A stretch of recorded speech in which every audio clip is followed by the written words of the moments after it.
Hello, my people. Welcome to another edition of Get Finance Sense. Again, for those that are just coming for the first time, we come here to pretty much give ourselves some finance sense. And I come here today specifically for those who, whenever you check their bank account, you just see some very humongous amount of money.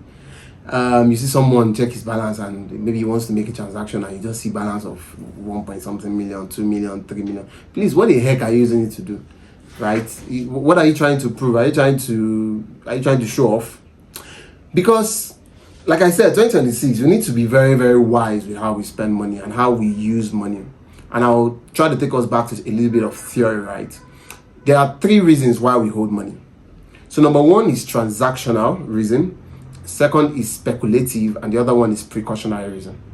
Now, the only reason why any amount of money should be in your bank account is for transactional purpose, which is the things that you want to buy, the things you want to spend on that are pretty much a given for a period of time. So let's say in a month, you set aside a particular amount that a business person will probably call a working capital, right? The amount of money that you use to say you buy fuel, you use it to buy electricity, you use it to eat and whatnot. That is the amount that should be in your account. I don't see reason why anyone should put a huge amount of money beyond what they would typically use and keep it in their bank account. Please, for what reason? What is it doing there?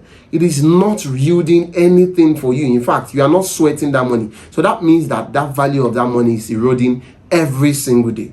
Now, you see that precautionary money and speculative money, which is for when there's an emergency or maybe you want to take opportunity in an investment. That kind of money should not be left in your bank account. It should be saved somewhere that yields return. And that is why the last time I spoke about mutual fund, right?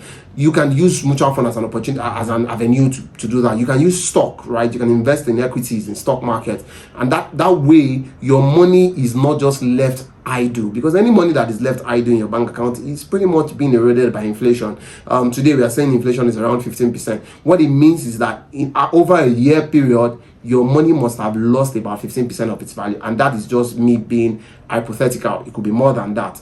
So yeah, my advice for all my Get Finance Sense people is that the money that should be in your account, your bank account, should be that minimum amount, that you're going to spend over that period of time before you have another inflow. So those things that are your mundane spending, your house, things around food, electricity, utilities, data, and whatnot, transportation, that is the amount that you should put in your bank. Every other money, no matter what you are planning towards, it should always be in some form of investment.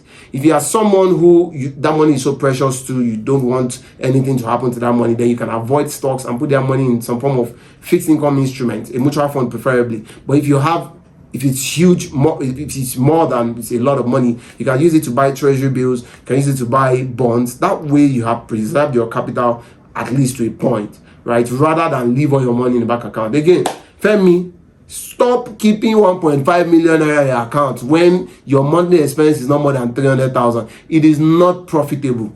Get Finance Sense.